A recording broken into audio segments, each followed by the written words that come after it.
Today is 24th January 2022. This is Yio Chu Kang Cres secondary forest.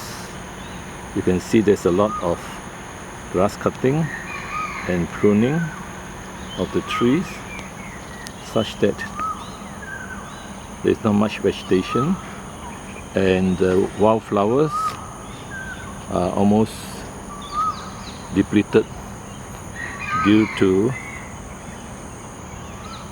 frequent cutting, pruning, and also fogging, anti-mosquito fogging.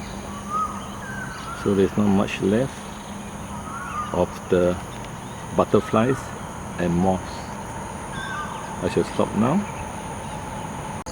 This is Yio Chu Kang Cres,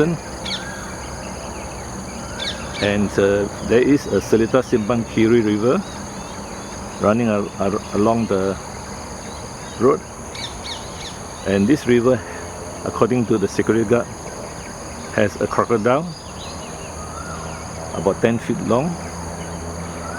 He showed me photos of the wild boar, the monkeys, kingfishers, and he told me that there are monitor lizards as well, but they are not as big as the one further up the river. Now you can see that there's a lot of cutting of the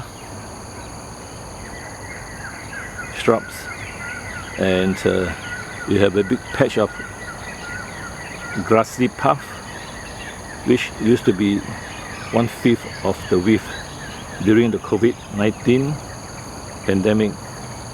Now everything seems to be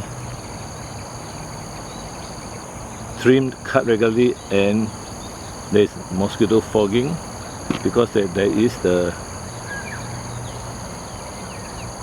Seletar Bus Depot on my left, and the complaint must be lots of mosquitoes. So now there are not many mosquitoes because fogging is quite regular, possibly once a week. Grass cutting, spraying of insecticides.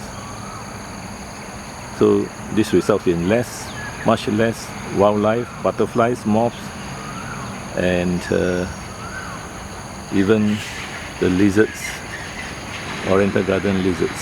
I shall stop now. This is the end of the video.